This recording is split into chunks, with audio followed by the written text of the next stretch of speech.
کہنے لگے رو کے شاہ جنوں بشر اجل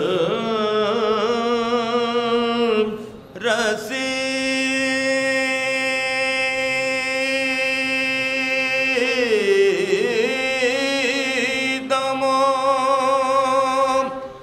من میرا وم بکر ببلا اجل رسی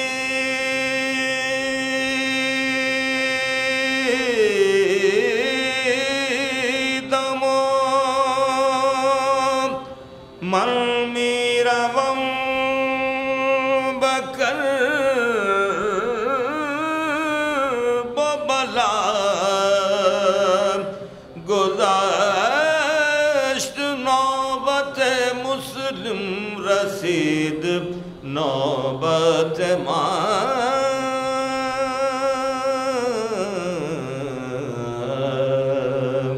کسی نے کوفے کے فاتحہ حضرات گرامی مرثیے کے 5 بند سماعتوں کی نظر کروں گا. آپ سے گزارش ہے سورہ فاتحہ تمام مرحومین شہدائے ملت آپ تمام حاضرین اپنے اپنے مرحومین کو بھی شامل فرما لیں. بانی مجلس کے دیگر تمام مرحومین اس میں حسن اکبر صاحب کو شامل فرما لیں. شہید سبت جعفر زیدی ابن احمد میاں زیدی کو شامل فرما کر سورہ فاتحہ کا ہدیہ ارسال فرما.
کرتے تھے دور دور سے تیغوں تبر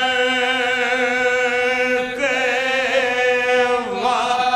انگار مارتے تھے کگے چھپ کر لینا کھا کھا کے زخم نہ دے علی پڑھتے جاتے تھے مسلم جہاد کرتے ہوئے بڑھتے جاتے تھے گرتے ہی ان پر کرنے لگے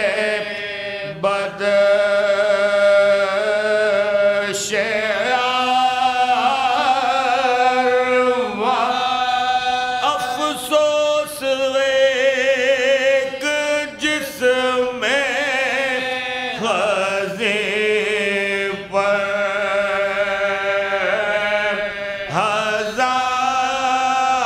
ہزار وار مظلوم پر جو ہو رہے تھے بار بار غش آ گیا سہنا گئے بے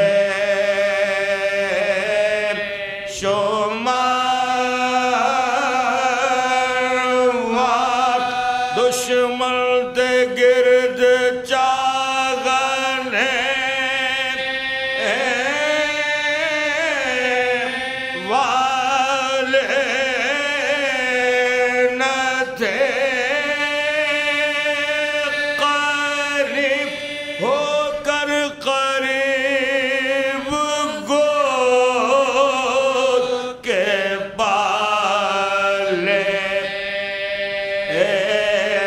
نہ تھے قریب باتیں ہی حکم حاکم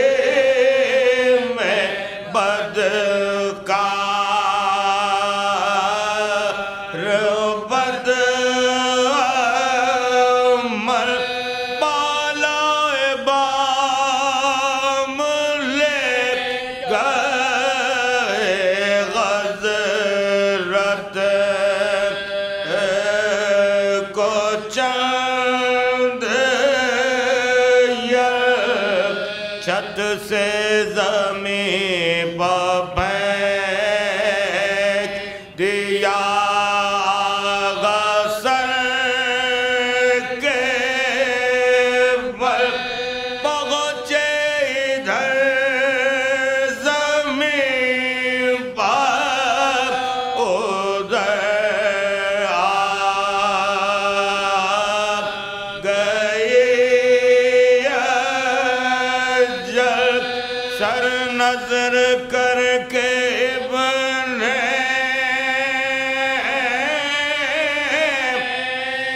زیاد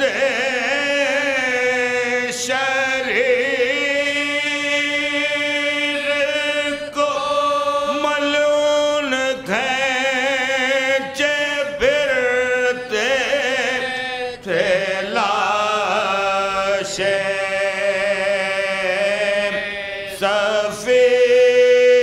سفیر کو کوفے میں داخلہ گئے اے چاند کربلا کے تو نے تو دیکھے ہوں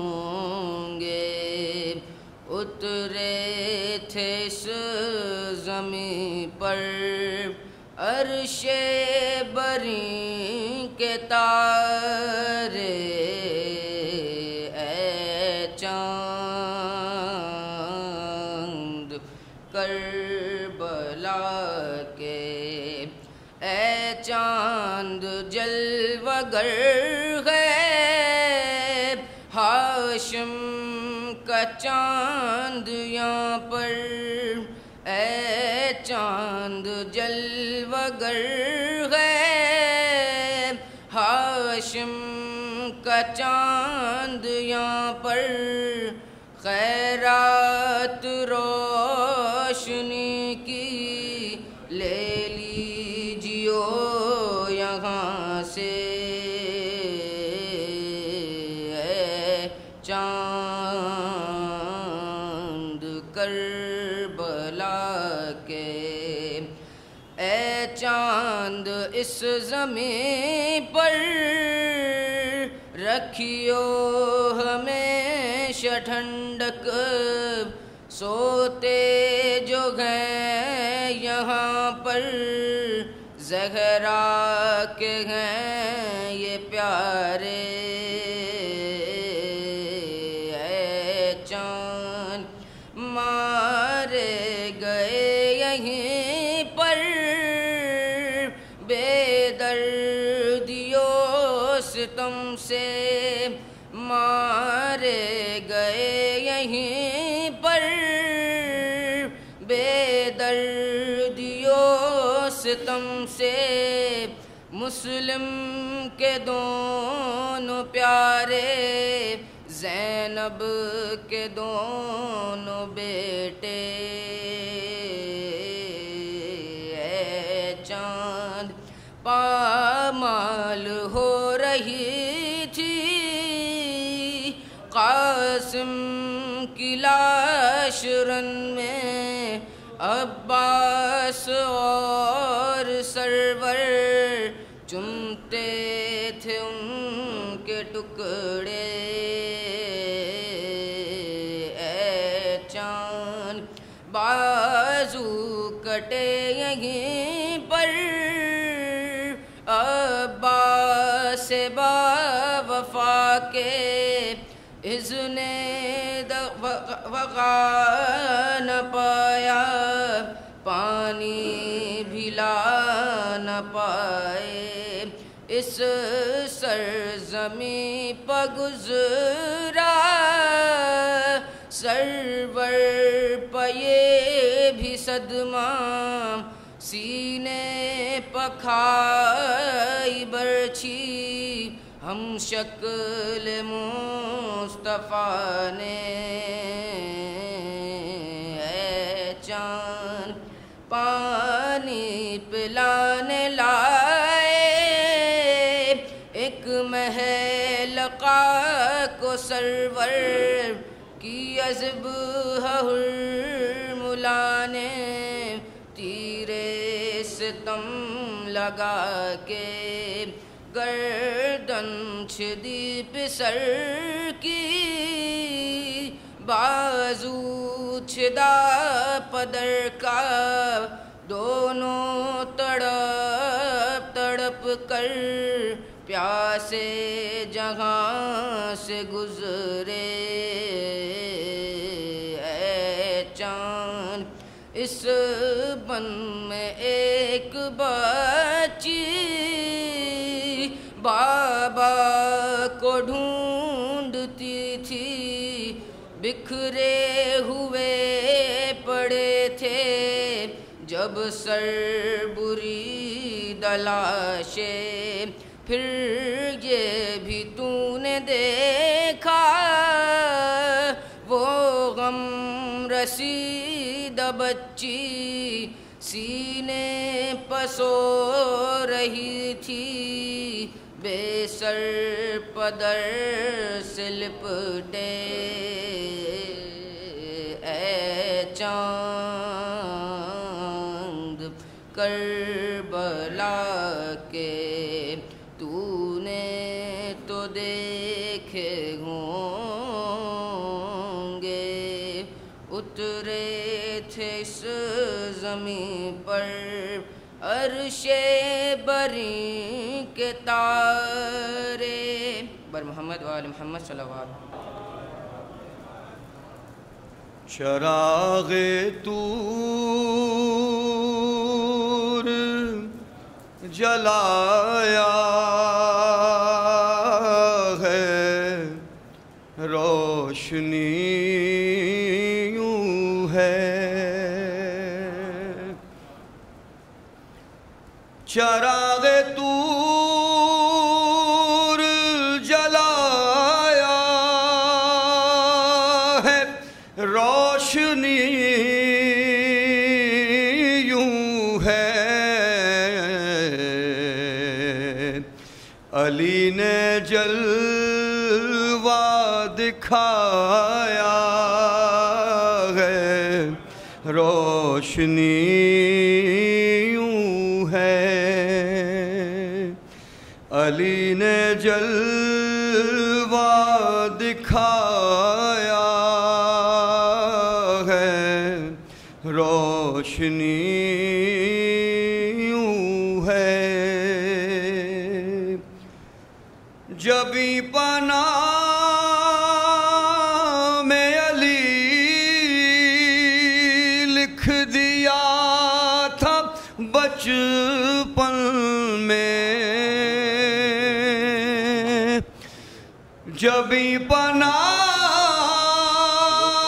میں علی لکھ دیا تھا بچپن میں.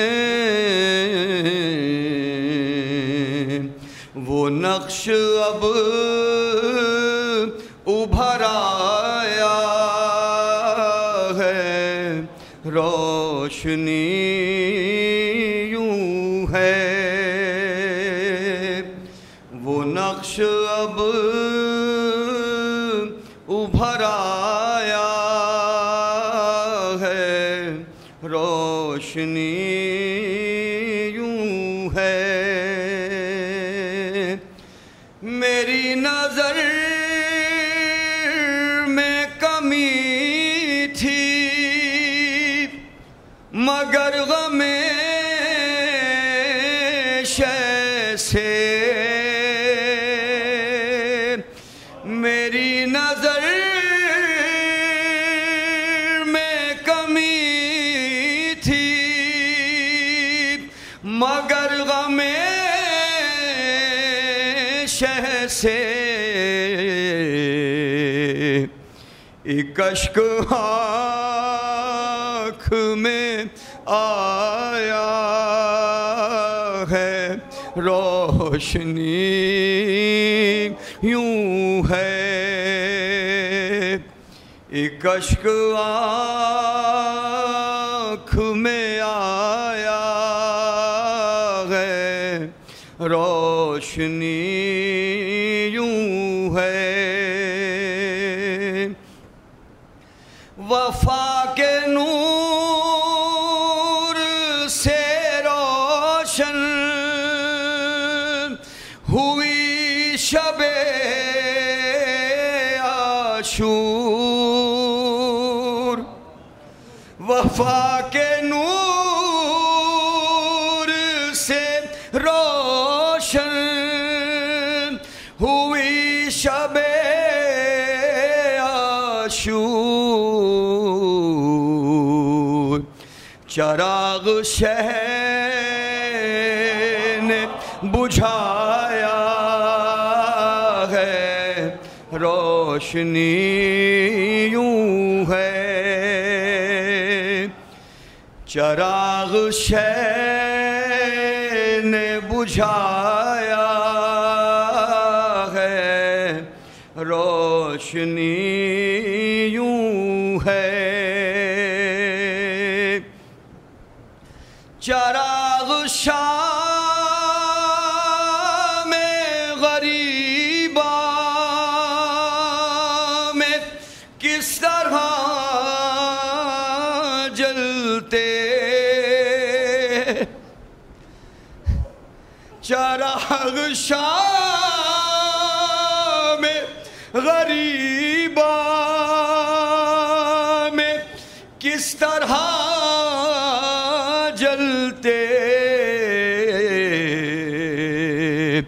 اور کسی کے گھر کو جلایا ہے روشنی یوں ہے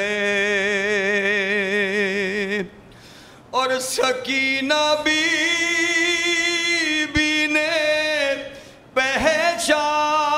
پہچان سب کو زندہ میں سکینہ بی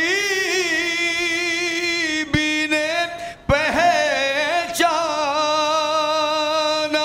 سب کو زندہ میں سر حسین جو آیا ہے روشنی یوں ہے سر حسین جو آیا ہے روشنی یوں ہے اور رشید اب نہ ڈرائے گی کوئی تاریکی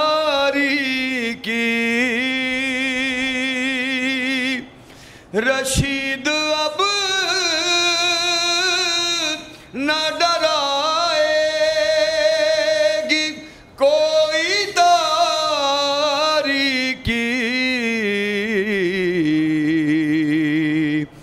علی نے پاس بلایا ہے روشنی یوں ہے علی نے جلوہ دکھایا ہے روشنی یوں ہے چراغ طور جلایا ہے روشنی یوں ہے سید حسن اکبر ولد سید علی وزیر سیدہ تائید فاطمہ بنت سید علی رہبر سید ظہور اکبر اور ان کی اہلیہ نجم فاطمہ اور ان کے علاوہ تمام ارواح مومنین و مومنات شہداء ملت خطبہ ذاکرین فرش اعضاء کی خدمت کرنے والے خصوصیت کے ساتھ حضرت علامہ رشید ترابی علی اللہ مقامہ فاتحہ بسم اللہ الرحمن الرحیم الحمدللہ رب العالمین الرحمن الرحیم مالک یوم الدین ایاک نعبد و ایاک نستعین اهدنا الصراط المستقیم صراط الذین انعمت علیہم غیر المغضوب علیہم ولا الضالین برحمتک یا ارحم الراحمین صلوات علی محمد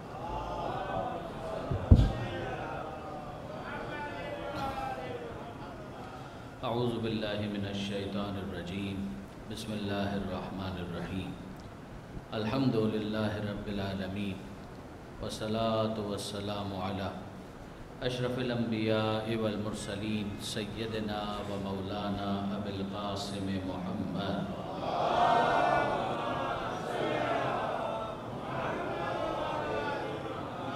و اہل بیتہ الطیبین الطاہرین المعصومین المظلومین المنتجبین المنتخبین المیامین لا سیما علی الامام المنتظر والحجة الثانی عشر الذین اذهب اللہ عنہم الرجس وطہرہم تطہیرا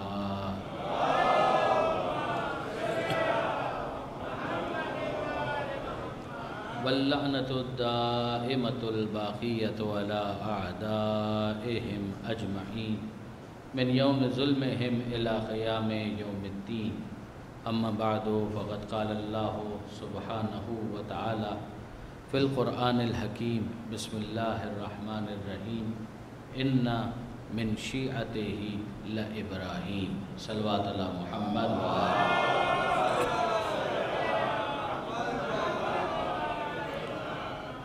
برادران عزیز، اگرچہ جناب مسلم بن عقیل کی شہادت کا حوالہ تو ہے ہی، لیکن ساتھ ہی ساتھ ایصال ثواب بھی ہے، تو میں دعا کرنا چاہوں گا ابتدائے مجلس ہی میں ان مرحومین کے لیے کہ بار الہ ان کے درجات کو بلند فرما، ان کی نیکیاں، ان کے حسنات کا انہیں بہترین اجر و ثواب عطا فرما، اگر ان سے کچھ کوتاہیاں ہو گئی ہوں تو ان کی مغفرت فرما، ان کے پسماندگان کو مرحومین کے لیے امور خیر بجا لاتے رہنے کی توفیق عطا فرما۔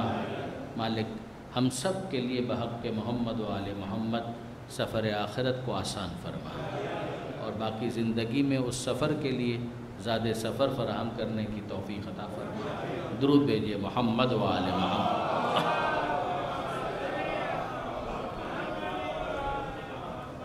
اس مخصوص عنوان کے لیے جس آیت کو میں نے آپ کے سامنے ابھی تلاوت کرنے کا شرف حاصل کیا، وہ اور اس کے علاوہ ایک اور آیت ہے سورہ قصص کی، ان دو آیتوں کو ابھی میں آپ کے سامنے کچھ ایلوبریٹ کرنے کی کوشش کروں گا۔ شہروں کو اگر ہم دیکھیں کہ جو اسلام اور مسلمانوں کی تاریخ میں بہت ریلیونٹ اور بہت امپورٹنٹ ہے، خاص طور پر پیغمبر اکرم ختمی مرتبت احمد مجتبیٰ محمد مصطفیٰ صلی اللہ علیہ وسلم، حضور کے بعثت کے اعلان کے بعد تو آپ کو سب سے نمایاں نام نظر آئے گا مکہ مکرمہ، جو خود قرآن مجید کے اندر بھی پروردگار عالم نے اس کو ڈسکس کیا، اور پھر اس کی تاریخ کو چھوڑ دیا حضرت آدم علیہ السلام کے زمانے تک۔ ان اول بیت وضع للناس للذی بمکہ، کہ وہ پہلا گھر جو انسانوں کے لیے بنایا گیا ان کی عبادت کے لیے، کہ وہ وہاں پر آئیں پروردگار عالم سے مناجات کریں، وہ وہی ہے کہ جو بکہ میں ہے، مکہ ہی کا ایک نام بکہ بھی ہے۔ پھر اس کے بعد ہمیں دوسرا شہر نظر آتا ہے ہجرت کے بعد، وہ مدینہ منورہ۔ یقیناً اس کا ابتدائی نام مدینہ نہیں تھا، مگر یثرب مدینہ بنا پیغمبر اکرم کے قدموں کی برکت سے، تو حضور کے آنے کے بعد اسے مدینہ، مدینۃ النبی، مدینہ منورہ، یہ سارے نام دیے گئے۔ مدینہ ویسے بھی اگر آپ دیکھیں تو کامن ناؤن کے طور پر شہر کو کہا جاتا ہے، مگر وہ اب ایک پراپر ناؤن بن گیا کہ یہ اللہ کے رسول کا شہر ہے، مدینہ منورہ ہے۔ اور یہ شہر اس اعتبار سے بھی پھر ایک بہت مرکزی حیثیت اختیار کر گیا کہ فتح مکہ کے بعد بھی پیغمبر اکرم نے مدینہ ہی کو اپنا مسکن قرار دیا۔ تولد کے اعتبار سے اگر آپ دیکھیں اور معصومین کے ساتھ اس کو کو ریلیٹ کریں تو پیغمبر اکرم کی ولادت، جناب سیدہ کی ولادت، مولا کائنات کی آمد، یہ مکہ مکرمہ میں۔ پھر اس کے بعد جو معصومین کا سلسلہ ہے وہ زیادہ تر ہمیں تولد کے اعتبار سے جو حوالہ ملتا ہے وہ مدینہ منورہ، کبھی اس کے مضافات ابوا، یہ مکہ اور مدینہ کے درمیان کا ایک مقام ہے۔ اسی طرح سے سریہ سواد کے ساتھ یہ بھی ایک مدینہ منورہ کا مضافاتی علاقہ ہے کہ جہاں پہ آل محمد کی پراپرٹی تھی، زمین تھی، اور اس کا بھی حوالہ ریفرنس ہمیں ملتا ہے۔ اسی طریقے سے حضرت حجت، وہ تو طے شدہ ہے کہ سامرہ ایک ایکسیپشن ہے، ایک ایگزمپٹڈ معاملہ ہے، ورنہ اگر آپ دیکھیں تو زیادہ تر معصومین کی زندگیاں آغاز ہو رہا ہے مدینہ منورہ میں۔ تو یہ مختلف شہر ہیں، ان میں مکہ، مدینہ یہ پرانے شہر ہیں۔ اگر آپ شام کو دیکھیں کہ جو بالآخر دشمنوں کا ایک مرکز بنا، امیر شام کے حوالے سے اگر ہم دیکھیں تو ہماری کوئی خوشگوار یاد تو وہاں سے وابستہ نہیں ہے، لیکن شام بھی تاریخی اعتبار سے آپ دیکھیں تو پرانا شہر ہے، پرانا علاقہ ہے۔ وہاں پر اس وقت بھی آبادی موجود تھی جب پیغمبر اکرم اعلان رسالت فرما رہے تھے۔ تو مکہ پرانا شہر ہے، مدینہ پرانا شہر، چھوٹا شہر مگر پرانا شہر، شام یہ پرانا علاقہ ہے، یمن یہ پرانا علاقہ ہے۔ اب اگر ہم کوفے کو دیکھیں تو اس کے اندر ایک ہمیں انفرادیت نظر آتی ہے کہ کوفہ یوں اگر آپ ٹریس کریں تو حضرت نوح علیہ السلام کے زمانے میں بھی کوفہ کے حوالے سے کچھ نہ کچھ آثار تو آپ کو مل جائیں گے، کہ حضرت نوح علیہ السلام کے حوالے سے، دیگر انبیاء کے حوالے سے کچھ مقامات، کچھ آثار زیارات کی کتابوں کے اندر مل جائیں گے۔ تو اس اعتبار سے تو یہ بھی پرانا شہر ہے، مگر اس وقت کو اگر ہم تھوڑا سا کریدنے کی کوشش کریں کہ جب پیغمبر اکرم اعلان رسالت فرما رہے تھے تو یہ چیز ہمارے سامنے آتی ہے کہ اس وقت یہ شہر کوفہ موجود نہیں تھا، یعنی ایک شہر کی صورت میں اکا دکا کچھ لوگوں کا ہونا اس کو شہر تو نہیں بنائے گا، ایک شہر کی صورت میں وہ آباد نہیں تھا۔ بالکل جیسے اسلام آباد لوگ تو وہاں پر رہ ہی رہے تھے، ایسا تو نہیں ہے کہ بالکل ہی کوئی گوٹ کوئی گاؤں نہیں تھا، کچھ لوگ وہاں پر آباد نہیں تھے، مگر جس کو آپ کہیں کہ ایک پراپر فارمل ایک شہر بنا دینا تو یہ ایوب خان کے زمانے میں ہوا، اس سے پہلے تو نہیں تھا۔ بالکل اسی طریقے سے اگر آپ اعلان رسالت کے موقع پر جب پیغمبر اکرم مکہ میں کہہ رہے تھے قولوا لا الہ الا اللہ تفلحوا، تو کیا اس وقت کوفہ شہر ایگزسٹ کرتا تھا؟ جواب ہے کہ جی نہیں۔ جس موقع پر پیغمبر اکرم مدینہ منورہ تشریف لے آئے، کیا اس وقت ایگزسٹ کرتا تھا؟ جواب جی نہیں۔ جب پیغمبر اکرم کی وفات ہوئی تو وقت وفات کے شہر کا اس طرح سے وجود تھا؟ جواب جی نہیں۔ پہلی خلافت، کیا اس زمانے میں، وہ 2 سال ہی کا پیریڈ ہے، بہت مختصر سا، مگر کیا اس میں اس شہر کا کوئی وجود تھا؟ جواب جی نہیں۔ یہ واقعہ ہے دوسری خلافت کا، یعنی ترتیب وہ ترتیب ہے کہ جو دنیاوی بادشاہتوں کی ہوتی ہے، اس اعتبار سے اگر ہم دیکھیں تو یہ دوسری خلافت کا زمانہ ہے کہ جب شہر کوفہ کو باقاعدہ ایک کنٹونمنٹ ایریا کے طور پر آباد کیا گیا، فوجیوں کے رہنے کی ایک جگہ، چھاؤنی بھی بن گئی، وہاں پر مکانات بھی تعمیر کیے گئے، اور آہستہ آہستہ اس شہر کو ایکسپینڈ کیا گیا۔ یعنی اب ذرا دیکھیے کہ اس کے اندر تاریخ طبری کے اندر ہم دیکھیں تو بڑی تفصیل انہوں نے اس کی لکھی ہے کہ کیسے یہ شہر آباد ہوا۔ بالکل اس کے ساتھ ہی ایک دوسرا شہر آباد کیا گیا، بصرہ۔ یہ دونوں اس معنی میں ٹوین سٹیز تو نہیں ہیں کہ بالکل ملے ہوئے ہوں، یوں جڑواں شہر نہیں ہے جیسے راولپنڈی اور اسلام آباد، فاصلہ ہے، مگر اگر آباد کرنے کے اعتبار سے دیکھیں تو جس زمانے میں شہر کوفہ کو آباد کیا جا رہا تھا، اسی زمانے میں شہر بصرہ بھی بسایا جا رہا تھا۔ اور یہ شہر کوفہ دوسری خلافت کے زمانے میں باقاعدہ سعد بن ابی وقاص ان کی ایڈوائس پر اس کو آباد کیا گیا کہ بھئی فوجی جا رہے ہیں، مسئلہ یہ ہے کہ مختلف علاقے ہیں، ان کو فتح کرنا ہے، تو ان فتوحات کے لیے فوجیوں نے جانا ہے، تو وہاں کی آب و ہوا موافق نہیں ہے، تو جب آب و ہوا موافق نہیں ہے تو فوجی ہی اگر بیمار پڑ گیا تو لڑے گا کیسے؟ تو لڑنے کے لیے ضروری ہے کہ اس کی صحت ہو، صحت کے لیے ضروری ہے کہ آب و ہوا موافق ہو۔ اب اس آب و ہوا کے لیے ایک نیا شہر بسایا گیا اور اس کا نام رکھا گیا شہر کوفہ۔ اگر آپ طبری میں پڑھیں، باقاعدہ ایڈوائز جاری ہے کہ کس طریقے سے یہاں پر مکانات بنانے ہیں، سیوریج کا کیا نظام ہوگا، لوگوں کو کس طریقے سے آباد کیا جائے گا۔ اب یہاں غور طلب بات ہے کہ یہ آبادی کیسے بڑھ رہی ہے۔ پہلے فوجی آ کر وہاں پر رہیں گے، پھر ظاہر ہے کہ فوجیوں کی جو فیملیز ہیں امیجیٹ، وہ سب کے سب آ کر وہاں پر آباد ہوں گے، اور پھر اس کے بعد جب شہر بسنا شروع ہو جاتا ہے تو دوسرے افراد بھی آ کر وہاں پر رہنا شروع ہو جاتے ہیں۔ ایک مرتبہ پھر میں آپ کو یاد دلاؤں جو اسلام آباد کا معاملہ رہا کہ پہلے تو سرکاری کاموں کے لیے اس کو آباد کیا گیا، مگر ظاہر ہے کہ آہستہ آہستہ جب آبادی بڑھے گی تو دوسرے افراد بھی مکان وہاں پر رہ لو، بنا لو، اس کی آب و ہوا بہت اچھی ہے، پرفضا ہے، وہاں پر رہ لیتے ہیں، اگر وہاں پر کاروبار جم گیا تو ٹھیک، ورنہ کہیں اور موو کر جائیں گے۔ اس طرح سے وہ آبادی بڑھنا شروع ہوئی۔ یہ شہر کوفہ کا معاملہ تھا۔ اب یہاں پر جو ایک بنیادی سوال میں اپنے نوجوان دوستوں کے لیے رکھنا چاہتا ہوں کہ مجھے ایک بات بتائیے کہ وہ شہر جو بس رہا ہے دوسری خلافت میں، بسانے والے ہیں خلیفہ وقت، بسا رہے ہیں فوجیوں کے لیے، تو جن فوجیوں سے وہ شہر بسایا جا رہا ہے وہ سارے کے سارے کیا آل محمد کے شیعہ ہوں گے؟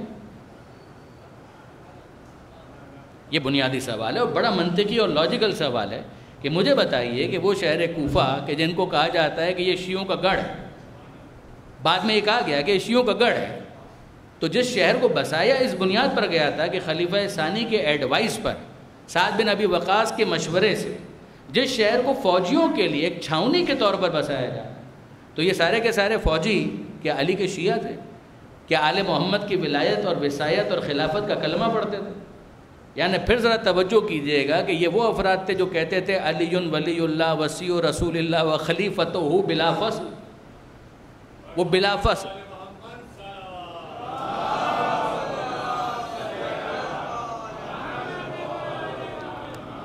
یہ کیا بلا فصل خلافت کا کلمہ پڑھنے والے لوگ تھے؟ یعنی جن کو خلیفہ وہاں پر بسا رہے ہیں ان کی خلافت کو نہ ماننے والے اور علی کو بلا فصل خلیفہ ماننے والے، یہ وہ لوگ تھے؟ کیا یہ معقول ہے؟ کیا ایسا ہو سکتا ہے کہ سارے کے سارے جتنے بھی تھے عرف عام کے اندر جس طرح سے کہا جائے کہ باغی، تو ان باغیوں کے ذریعے سے شہر کوفہ کو بسایا جا رہا تھا؟ معاذ اللہ، سمجھانے کے لیے میں عرض کر رہا ہوں۔ تو ذرا غور فرمائیے، اس شہر کی تو بنیاد اس بات پر ہے کہ وہ فوجی جو مختلف علاقوں میں جا رہے ہیں لڑنے کے لیے، مرنے کے لیے، فتوحات کے لیے، ان کو وہاں پر بسایا جا رہا ہے، تو وہاں پر خلافت بلا فصل امیر المومنین اور علی ابن ابی طالب کی محبت اور ولایت اور یہ ساری چیزیں بنیاد اور اصل کے طور پر اور جھڑ کے طور پر کہاں سے آ جائے گی؟ تو پھر معاملہ کیا ہے؟ معاملہ یہ ہے کہ یہ افراد تھے، فوجی تھے، عام مسلمان تھے، ان کو وہاں پر بسا دیا گیا اور پھر دوسرے بہت سارے افراد وہاں پر آ کر رہنے لگے. بعد کی اگر آپ پاپولیشن دیکھیں گے تو اس کے اندر یقیناً کچھ ایسے افراد بھی آپ کو مل جائیں گے کہ جو خلافت امیر المومنین کا بلا فصل کا باقاعدہ عقیدہ رکھتے تھے. مگر یہ سب کے سب وہ تھے؟ ایسا نہیں تھا. یہ میں کیوں کہنا چاہ رہا ہوں؟ میں اس لیے کہنا چاہ رہا ہوں اور گزارش کرنا چاہ رہا ہوں کہ یہ بہت امپورٹنٹ مسئلہ ہے کہ یہ کہا جاتا ہے کہ بھئی جناب جتنے بھی شیعہ تھے وہ سارے کے سارے غدار ثابت ہوئے، بے وفا ثابت ہوئے، انہوں نے بیعت توڑ دی.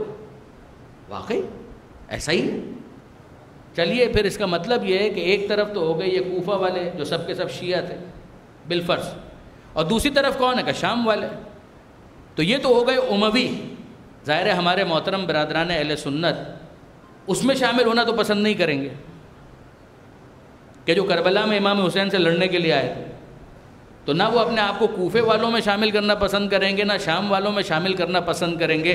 تو ہم فرض کر لیتے ہیں یہ سارے کوفے والے جو تھے وہ تو شیعہ تھے، جو شام والے تھے وہ سارے کے سارے اموی تھے. تو آج کے محترم برادران اہل سنت اس زمانے میں کہاں پر تھے؟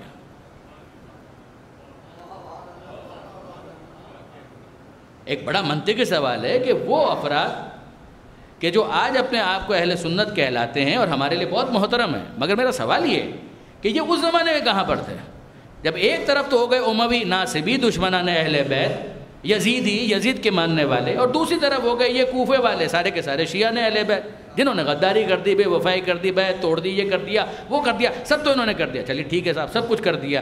آپ کہاں تھے وہاں پر؟ آپ نہ یہاں پر تھے نہ وہاں پر تھے، تو کہاں تھے؟ کہاں پر؟ یہ کون سی ٹوپی ہے، یہ کون سا امامہ ہے، یہ کون سا کلہ ہے کہ جس کو پہن کر آپ غائب ہو گئے تھے؟ ایک سوال تو بنتا ہے برادران عزیز. اب اصل مسئلہ یہ ہے کہ میں نے آپ کی خدمت میں گزارش کی، درود بھیجے گا محمد و آل محمد.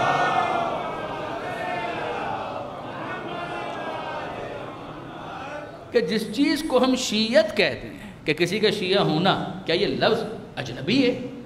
کیا لغت میں اس کا کوئی وجود نہیں؟ کیا اچانک سے کہیں سے نازل ہو گیا؟ جی نہیں. لغت میں بھی یہ لفظ آپ کو مل جائے گا، قرآن کی آیتوں میں بھی یہ لفظ آپ کو مل جائے گا. سرنامہ کلام میں جو آیت میں نے آپ کے سامنے پڑھی تھی اس میں بھی یہ لفظ استعمال ہوا ہے. ابھی میں عرض کرتا ہوں آپ کی خدمت میں. اصل مسئلہ یہ ہے کہ شیعہ کس کو کہتے ہیں؟ شیعہ اس کو کہتے ہیں جو کسی کے ساتھ، جو جس کے ساتھ ہے وہ اس کا شیعہ ہے. جو جس کے ساتھ ہے وہ اس کا شیعہ ہے. نہیں اور کھل کے عرض کروں، جو جس کے ساتھ جتنی دیر کے لیے ہے اتنی دیر کے لیے وہ اس کا شیعہ ہے.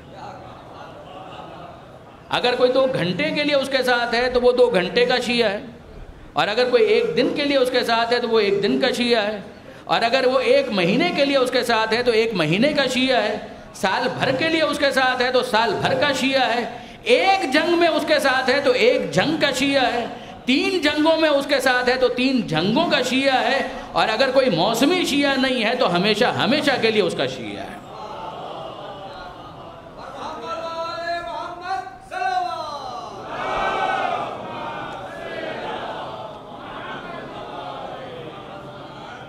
ممکن ہے کہ کوئی فصلی شیعہ ہو، سیزنل شیعہ ہو، کہ کسی ایک موسم میں وہ ان کے ساتھ ہے تو شیعہ ہے.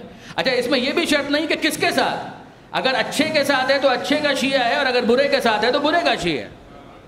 یہ میں اس لیے کہہ رہا ہوں کہ اگر آپ دیکھیں گے تو آپ کو ملے گا کہ امام حسین نے خود کربلا میں عاشور کے دن فوج مخالف کو مخاطب کر کے کہا یا شیعۃ ابی سفیان، اے ابو سفیان کے شیعوں. یہ امام حسین کے الفاظ ہیں، اے ابو سفیان کے شیعوں، یعنی ابو سفیان کے ماننے والوں.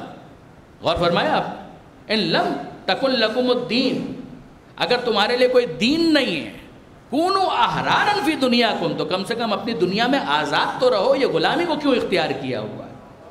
یہ جملہ واقعاً خود اپنی جگہ پر تشریح اور توضیح کا طلبکار. جو امام مظلوم نے اس جملے کے اندر پیغام حریت دیا ہے، اگر تمہارا کوئی دین نہیں ہے اور تم قیامت کے دن کا خوف بھی نہیں رکھتے، کونوا احرارا فی دنیاکم، تو کم سے کم اپنی دنیا میں غلام کیوں بنتے ہو؟ دنیا میں آزاد تو رہو. مگر لفظ کیا استعمال کیا جو موضوع سے متعلق ہے؟ یا شیعۃ ابی سفیان، اے ابو سفیان کے شیعوں. ذرا غور فرمائیے، ابو سفیان مر چکا ہے، مگر اس کے مرنے کے بعد بھی اگر کوئی اس سلسلے کی اتباع کرنے والا ہے تو اس کو امام کہہ رہے ہیں کہ برائی میں وہ اس کا شیعہ ہے.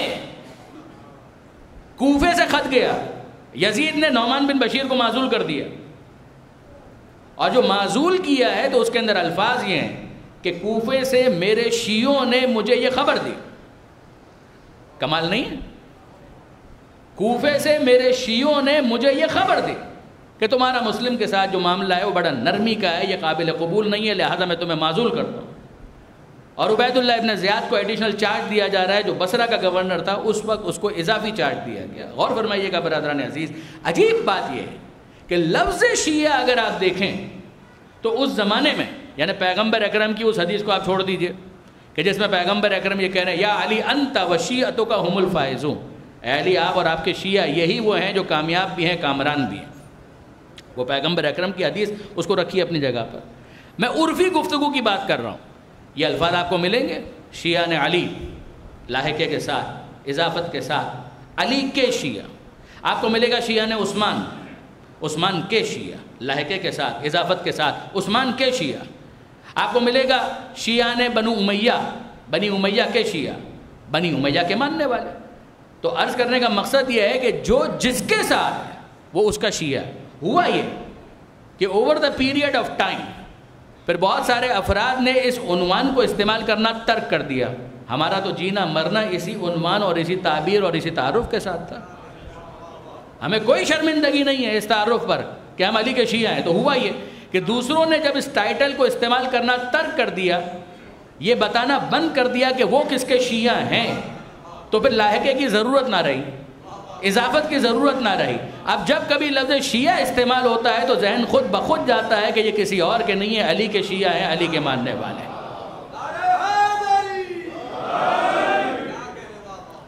غور فرمایا برادران عزیز آپ نے. اب اس کے اندر ایک مسئلہ تو ابھی حل ہوا, اور وہ کیا بات یہ ہے برادران عزیز کہ کیا بعد زمانی کی وجہ سے شیعت میں کوئی فرق آ سکتا ہے؟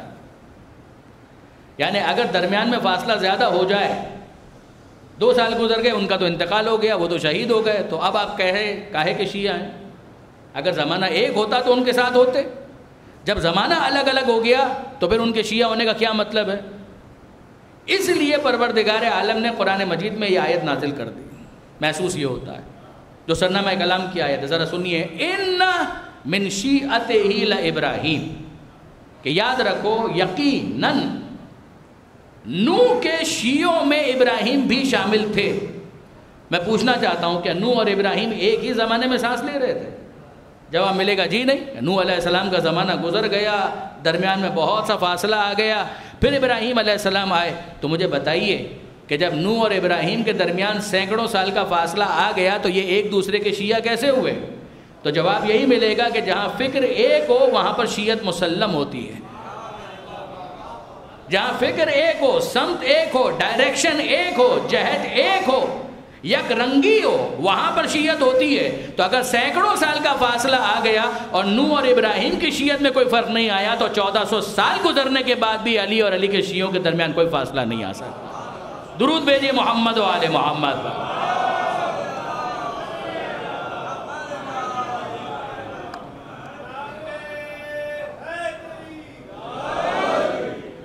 تو یہ تو ہے ایک آیت. اور اب آئیے دوسری آیت کی طرف. یہ سورہ قصص کی آیت کہ جس میں پروردگار عالم نے منظر کشی کی جناب موسیٰ علیہ السلام. سورہ قصص کا مین فوکس ہی جناب موسیٰ علیہ السلام پر.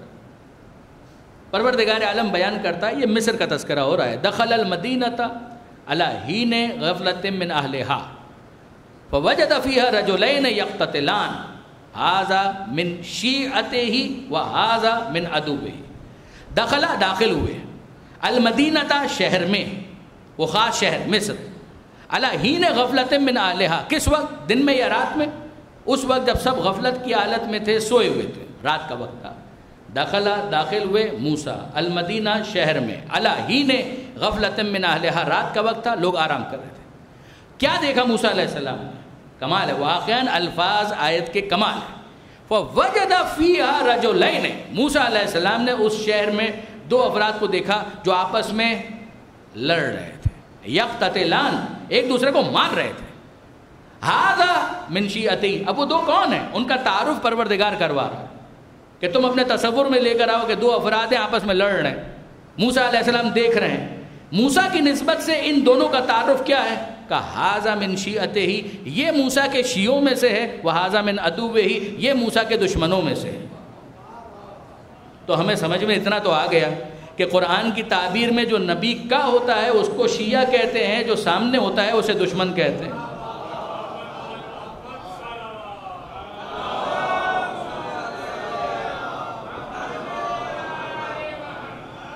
یعنی معصومین نے، چھٹے امام نے باقاعدہ مبارکباد دی ہے اس آیت کو پیش کر کے کہ تمہیں مبارک ہو کہ جو تعارف تمہارا ہے یہ وہی تعارف ہے کہ جو پروردگار نے کسی نبی کے ماننے والے کے لیے پسند کیا۔ چھٹے امام نے باقاعدہ تہنیت پیش کی ہے، ہذا من شیعتی، واپس سنیے گا، داخل ہوئے موسیٰ المدینہ، شہر میں، رات کا وقت تھا، علی حین غفلۃ من اہلہا، کیا دیکھا؟ ووجد فیہا رجلین، وہاں پر دو لوگوں کو دیکھا جو آپس میں لڑ رہے تھے۔ تعارف کیا ہے؟ موسیٰ کی نسبت سے کیا تعلق ہے؟ کہ ھذا من شیعتہ وھذا من عدوہ، یہ موسیٰ کے شیعوں میں سے ہے، اور بھی ہیں، یہ ان میں سے ایک ہے۔ وھذا من عدوہ، یہ موسیٰ کے دشمنوں میں سے ہے، اور بھی ہیں، یہ ایک ہے۔ ان دونوں کا آپس میں جھگڑا ہو رہا ہے۔ اب جب اس نے جو موسیٰ کا شیعہ تھا دیکھا کہ موسیٰ آ رہے ہیں تو کیا ہوا؟ فاستغاثہ، لفظوں پر غور کیجئے گا، فاستغاثہ، یہ استغاثہ اسی سے نکلا ہے۔ فاستغاثہ، فریاد کی، کس نے؟ الذی من شیعتہ، جو موسیٰ کے شیعوں میں سے تھا، اس نے فریاد کی، استغاثہ کیا، مدد مانگی، کس سے؟ موسیٰ سے۔ کس کے خلاف؟ من عدوہ، جو موسیٰ کا دشمن تھا، اس کے مقابلے میں موسیٰ کے شیعہ نے موسیٰ سے مدد مانگی، فریاد کی، استغاثہ کیا۔ تو ہم کو سمجھ میں آ گیا کہ جو جس کا شیعہ ہوتا ہے اسے پکارتا بھی ہے، مدد بھی مانگتا ہے، استغاثہ بھی کرتا ہے، فریاد بھی کرتا ہے۔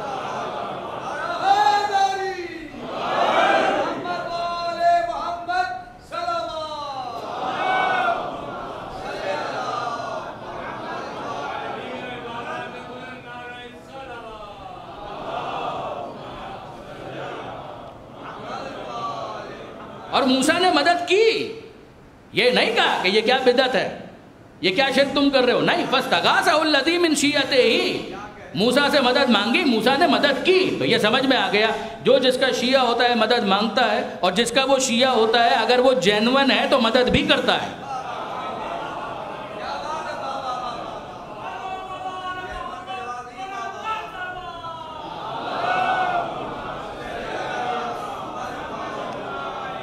مولا اگر جینون ہے تو مدد بھی جینون ہوگی، مولا اگر فیک ہے تو مدد بھی فیک ہوگی، اور وہ فیک مدد پھینک دینے کے قابل ہوگی۔ درود بھیجئے محمد و آل محمد۔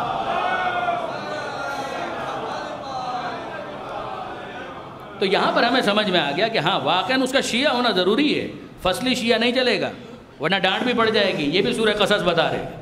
تو ہوگا کیا کہ اگر وقتی طور پر فقط کسی نے جوائن کر لیا ہے تو جتنی دیر کے لیے اس نے جوائن کیا ہے، یہ پولیٹیکل شیعہ ہو سکتا ہے، یہ سیزنل شیعہ ہو سکتا ہے، یہ فصلی شیعہ ہو سکتا ہے، مگر کیا یہ مطلقاً دائمی بلا شرط بلا قید کیا یہ شیعہ ہے؟ کوفہ شہر کی کمپوزیشن وہ ہے کہ وہاں پر ہر طرح کے افراد آپ کو مل جائیں گے، بسایا گیا جس بنیاد کے ساتھ، وہ ابھی میں نے آپ کی خدمت میں گزارش کی کہ وہاں پر آپ کو ہر طرح کے افراد مل جائیں گے۔ زیادہ وہ کہ جو امیر المومنین کے زمانے میں اگر مولا کا ساتھ بھی دے رہے تھے تو اسی انداز سے جس طرح سے آج بہت سے علی والے بنتے ہیں کہ ہم چوتھا خلیفہ مانتے ہیں، ان سے محبت کرتے ہیں، ان کی محبت کو ضروری سمجھتے ہیں، ان کی ولایت کو مانتے ہیں، اور وہ ہمارے سر آنکھوں پر، وہ ہمارے بھائی ہیں، لیکن بہرحال اتنے ہی بھائی ہیں کہ جتنا چوتھا خلیفہ ماننے والے کو بھائی ہونا چاہیے۔ دیکھیں برادران عزیز، یقین کیجئے کہ میں نہ کوئی طنز کر رہا ہوں، نہ میں کوئی تان کر رہا ہوں، قطعاً نہیں، لیکن سیدھی اور صاف بات یہ ہے کہ ہم سے اگر کوئی پوچھے ہم کیا مانتے ہیں، ہم چوتھا نہیں مانتے۔ ہم سے اگر آپ پوچھیں تو ہم چوتھا نہیں مانتے، ہم پہلا ہی مانتے ہیں، ہم فاصلے کے ساتھ نہیں مانتے، ہم بلا فصل ہی مانتے ہیں۔ آپ کو اچھا لگے تو بھی یہی مانتے ہیں، آپ کو برا لگے تو بھی یہی مانتے ہیں۔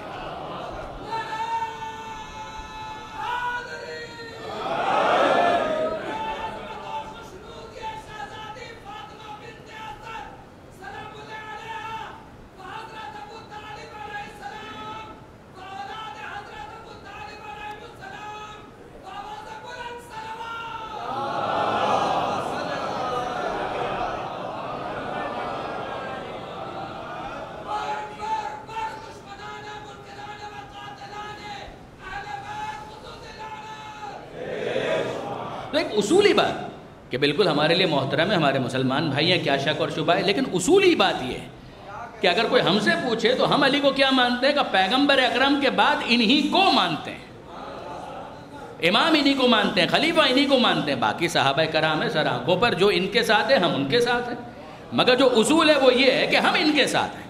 یعنی اگر ہم سے کوئی پوچھے کہ ہم کیا دیکھتے ہیں، ہم علی کو دیکھتے ہیں، ہم علی کو دیکھتے ہیں۔ ہمارے لیے پیغمبر اکرم کا وہ قول فیصل ہے، الحق مع علی وعلی مع الحق، حق علی کے ساتھ ہے، علی حق کے ساتھ ہے۔ ہمیں کبھی کوئی تشویش نہیں ہوتی کہ یہ جنگ ہو گئی اور وہ جنگ ہو گئی، یہ حق پر تھا یا وہ حق پر تھا، ہم تو علی کو دیکھتے ہیں، حق علی کو دیکھتا ہے، ہم بھی علی کو دیکھتے ہیں، ہم بھی علی کو دیکھتے ہیں، جہاں علی ہو ہم وہیں پر ہوں گے۔ اگر کوئی ہم سے یہ پوچھے کہ اس زمانے میں آپ کہاں ہوتے، ہمیں کہنے میں کوئی تکلف نہیں ہے کہ جہاں علی ہوتے ہم وہیں ہوتے۔ یہی شیعت کا تقاضا ہے، یہی شیعت کا تقاضا ہے۔ درود بھیجیے گا محمد و آل محمد۔ جب پیغمبر کہیں حربوں کا حربی، تیری جنگ میری جنگ، سلموں کا سلمی، تیری صلح میری صلح، تو ترتیب یہی ہے کہ جہاں علی تلوار اٹھائے ہماری تلوار بھی بے نیام ہو، اور جہاں علی صلح کرے ہماری تلوار بھی نیام میں۔ غور فرمایا برادران عزیز آپ نے، کوفہ شہر کا معاملہ یہ ہے کہ بہت سے ایسے دوست ہیں کہ جو علی کو چوتھا خلیفہ مانتے ہوئے اس موقع پر امیر المومنین کے ساتھ تھے، جو جنگ جمل کی حد تک ساتھ تھے وہ جنگ جمل کی حد تک شیعہ ہیں، جو صفین کی حد تک ساتھ تھے وہ صفین کی حد تک شیعہ ہیں۔ بہت سے نہروان میں الگ ہو گئے، تو جو نہروان میں ساتھ نہیں ہے تو اب وہ کیا ہے؟ کہ وہ 2 جنگوں کا شیعہ تھا، کوئی 1 جنگ کا شیعہ تھا، کوئی 3 جنگوں کا شیعہ تھا۔ اگر کوئی پوچھے کہ عقیدے کے اعتبار سے کون شیعہ ہوتا ہے، وہ 1 یا 2 جنگوں کا شیعہ نہیں ہوتا، پھر وہ ہمیشہ ہمیشہ کا شیعہ۔ وہ پیغمبر کی خلافت کو علی سے شروع مانتا ہے، مہدی پر ختم جانتا ہے۔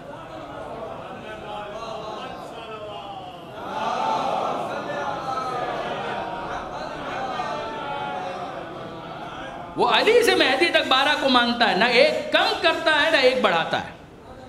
یہ بات یاد رکھیے گا، مراجع مجتہدین سر آنکھوں پر نائب امام ہو سکتے ہیں، عرف عام کے اعتبار سے کبھی آپ تکلفاً امام کہہ لیں وہ الگ بات ہے، لیکن اصطلاح میں جسے عصمت کا حامل امام مانا گیا صاحب منصب، وہ صرف اور صرف 12 ہے۔ ورنہ پیش امام کو بھی امام کہا جاتا ہے، فلاں امام کی امامت میں نماز پڑھی جا رہی ہے، امام خمینی کو بھی امام کہہ دیا جاتا ہے، وہ بالکل درست ہے، مگر وہ عرفی اعتبار سے، لغوی اعتبار سے، فقہی اعتبار سے۔ میرے استاد جناب علامہ طالب جوہری صاحب اکثر یہ فرمایا کرتے تھے کہ ہم اگر کبھی کسی مرجع کو یا مجتہد کو امام کہتے ہیں تو یہ سمجھانے کے لیے کہ جس طرح سے مختلف شعبوں میں آپ امام کے قائل ہیں، اس سے ہمارے ان اماموں کو کمپیئر نہ کریں، اگر دیکھنا ہے تو ان اماموں کو دیکھ لیں۔ ورنہ وہ فقہ میں امام ہے، یہ حدیث میں امام ہے، یہ کلام میں امام ہے، مختلف شعبوں میں جزوی طور پر امام ہونا اور ہے، خدا کی طرف سے منتخب منصوب امام ہونا اور بات ہے۔ درود بھیجئے محمد و آل محمد۔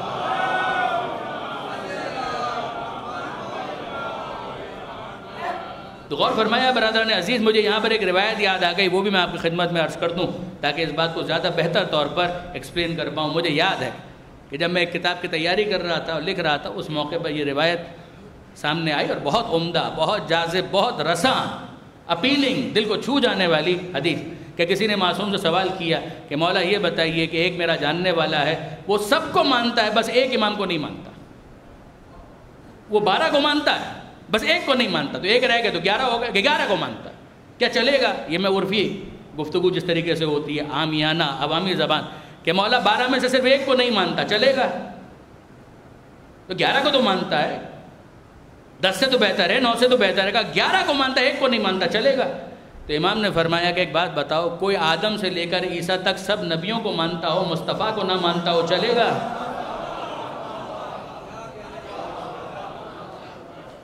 کہ آدم سے لے کر عیسیٰ تک تمام نبیوں کو مانتا ہو، صرف مصطفیٰ کو نہ مانے، چلے گا؟ اس نے کہا مولا یہ تو نہیں چلے گا، کہا جیسے یہ نہیں چلے گا وہ بھی نہیں چلے گا۔ درود بھیجئے محمد و آل محمد۔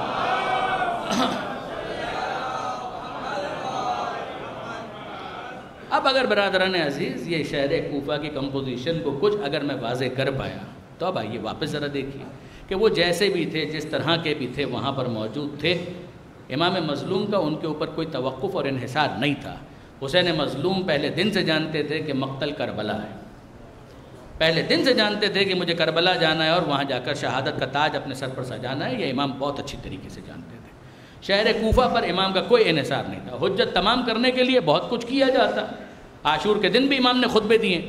ان خطبوں کے بعد کیا امام یہ ایکسپیکٹ کر رہے تھے کہ یہ سارے کے سارے منقلب ہو جائیں گے؟ حجت تمام کرنے کے انداز ہے. اگر کوفے والوں نے خطوط لکھے ہیں تو حجت تمام کرنے کے لیے ضروری ہے کہ کوئی سفیر جائے اور اس سفیر کی آمد وہاں پر تمہید کربلا بن جائے، دیباچہ کربلا بن جائے، مقدمہ کربلا بن جائے. یہ علامہ رشید ترابی علی اللہ مقامہ کی تعبیر ہے. وہ کہا کرتے تھے کہ مسلم کا کوفے میں جانا یہ تمہید کربلا، دیباچہ کربلا، مقدمہ کربلا، فورورڈ ہے کربلا کا، پریفیس ہے کربلا کا. وہاں گئے اور حجت تمام کی. وہاں پر جو افراد تھے وہ بے وفا تھے. ان کی ایک تعداد یقیناً بے وفا ثابت ہوئی، مگر کیا سب کے سب؟ نہیں. مجھے یہ ماننے میں سخت تعامل ہے، سخت تعامل ہے. اور میری حیثیت کیا ایک طالب علم کی نہیں. اگر آپ محقق علماء کو دیکھیں گے، علامہ سید علی نقی صاحب نے اس حوالے سے بہت کچھ لکھا. حق یہ ہے کہ اس کا مطالعہ کیا جائے. شہید انسانیت میں بھی، شہدائے کربلا میں بھی، محاربہ کربلا میں بھی اور دیگر موقعوں پر انہوں نے اس حوالے سے بہت تفصیلی بات کی. اور موجودہ زمانے میں جن کا بھی حال ہی میں انتقال ہوا، مفتی اسحاق صاحب، وہ شیعہ نہیں ہے، وہ برادران اہل سنت میں بھی اہل حدیث شاخ کے، مگر واقعاً مستند اور جید آدمی. ان کی باتوں سے اتفاق ضروری نہیں ہے، مگر صاحب مطالعہ، دقت کرنے والے، تعصب کے بغیر جو ان کو سمجھ میں آیا انہوں نے بیان کیا. یہ کریڈٹ ان کو جاتا ہے. انہوں نے بھی کوفہ کے حوالے سے یہ بات کی جو میں بھی کرنے جا رہا ہوں کہ اگر آپ شہر کوفہ میں دیکھیں تو ایک تعداد بے وفا تھی، بے شک. انہوں نے بیعت شکنی کی، بے شک، مگر کیا سب کے سب؟ نہیں. آپ کربلا کے اندر شہدائے کربلا کی فہرست کو دیکھیں، جتنے بھی ہیں وہ 72 کہیے، 100 کہیے، 150 کہیے، 80% شہدائے کربلا کا تعلق کوفہ شہر سے. یہ سب کے سب کوفہ شہر میں تھے. کہ یہ بے وفا تھے؟ یعنی میں نام لے رہا ہوں، بریر حمدانی کوفہ سے آئے تھے، عابد ابن شبیب شاکری کوفہ سے آئے تھے، حبیب ابن مظاہر اسدی کوفہ سے آئے تھے، جناب مسلم بن اوسجہ کوفہ سے آئے تھے، کربلا کے پہلے شہید مسلم بن اوسجہ. جناب غور کوفہ سے آئے تھے مگر ان کا انٹینشن دوسرا تھا، ان کو آپ شامل نہ کریں. لیکن یہ باقی سارے کے سارے، یہ چند میں نے نام لیے. یعنی واقعاً اگر ایک مقالہ لکھنا ہو تو آسانی کے ساتھ لکھا جا سکتا ہے. شہر کوفہ سے تعلق رکھنے والے شہدائے کربلا 80% افراد، یہ مسلم بن اوسجہ رائٹ ہینڈ تھے مسلم بن عقیل. کیا انہوں نے بیعت شکنی کی؟ کیا انہوں نے بے وفائی کی؟ بے وفائی کر کے یہ پہنچے کربلا میں؟ جناب قطعاً ایسا نہیں ہے، قطعاً ایسا نہیں. پھر معاملہ کیا تھا؟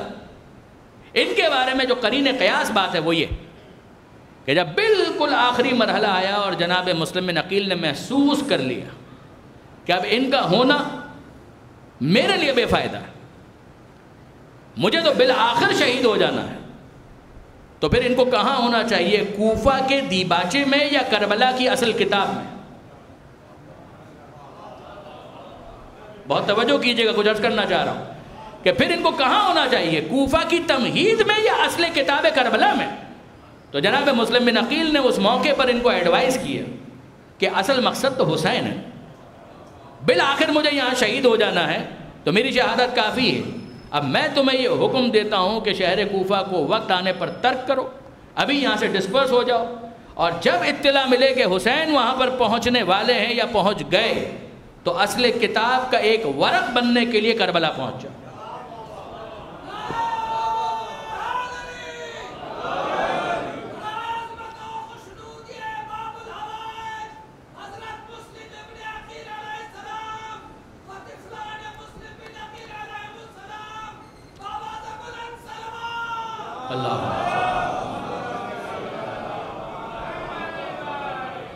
اصل کتاب کا ورق بننے کے لیے کربلا پہنچ جاؤ. اور وہ پہنچے، جناب مسلم بن اوسجہ پہنچے، حبیب پہنچے، سب پہنچے. اور جب پہنچے ہیں تو آپ دیکھ لیجئے مقتل کی کوئی کتاب، تاریخ کی کوئی کتاب کہ امام نے ان میں سے کسی سے شکوہ کیا ہو، آپ کو نہیں ملے گا. امام سب کو سینے سے لگا رہے ہیں. یہ سینے سے لگانا اس بات کی دلیل ہے کہ یہ جانتے ہیں کہ انہوں نے وہی کیا جو اس وقت کرنا چاہیے تھا. تو یہ تو سب بری ذمہ ہو گئے. اب اس کے بعد وہ افراد کہ جن کو قید خانوں میں ڈال دیا گیا تھا، ان پر کیا الزام ہو سکتا ہے؟ جناب مختار اس کی مثال ہے. وہ جو بعد میں خون حسین کا انتقام لے رہے ہیں، وہ اس وقت کہاں تھے؟ قید خانے میں. جناب میثم تمار اس وقت قید خانے میں. جناب میثم تمار کی شہادت واقعہ کربلا سے کچھ پہلے ہوئی، مگر وہ اس وقت کہاں تھے جب جناب مسلم بن عقیل کوفہ میں تھے، جناب میثم تمار قید خانے میں تھے، زندان میں تھے. ان سب کے اوپر کوئی الزام آ سکتا ہے؟ جواب جی نہیں. ایک گروہ جو کربلا پہنچا، محسوس ہوتا ہے مسلم کی ایڈوائس پر انہوں نے یہ اقدام کیا، بری الذمہ. وہ جو زندان میں تھے، قید خانے میں تھے، بری الذمہ. میں نے مثال آپ کی خدمت میں 2 عرض کی. وہ افراد، کوفہ شہر چھوٹے شہر کا نام نہیں ہے، جو ناکہ بندی کی وجہ سے، سیج کی وجہ سے، محاصرے کی وجہ سے جناب مسلم بن عقیل کو جوائن نہیں کر پائے، ان پر کوئی الزام نہیں. راستہ بند کر دیا گیا، محاصرہ بے بس کر دیا گیا. یہ مفتی اسحاق صاحب کی تعبیر ہے کہ بے بس کر دیا گیا، ان کے اختیار میں کچھ نہیں رہا، ان پر بھی کوئی الزام نہیں. غور فرمائیے گا برادران عزیز، جس وقت جناب مسلم بن عقیل نے پرچم بلند کیا ہے، یہ پلانڈ موو نہیں تھا، یہ پلانڈ موو نہیں تھا، یہ باقاعدہ حساب کتاب کے ساتھ دی گئی تاریخ اور وقت نہیں تھا. یہ وقت اچانک آیا کہ جب جناب ہانی ابن عروہ کی گرفتاری کی خبر آ گئی، احتمال اس بات کا تھا کہ انہیں قتل کر دیا گیا ہے. جناب ہانی کے گھر والوں کی صدائے گریہ بلند ہوئی اور جناب مسلم بن عقیل نے سٹینڈ لیا. اس وقت جتنے افراد آئے ان کی ذمہ داری تھی، اور بے شک ان کی ذمہ داری تھی کہ وہ جناب مسلم بن عقیل کا ساتھ دیتے، آخر وقت تک دیتے، یہاں تک کہ مسلم بن عقیل ہی کوئی ایڈوائس ان کو دیتے تو الگ بات ہے. ان میں سے ایک گروہ ہے کہ جس نے واقعاً بے وفائی کا مظاہرہ کیا. ان میں سے بہت سے وہ اموی تھے کہ جو فقط نقاب تشیع ڈال کر اس موقع پر ان کے ساتھ تھے، چاہے وہ تشیع وقتی تشیع ہی کیوں نہ ہو، جس کی میں تشریح کر چکا.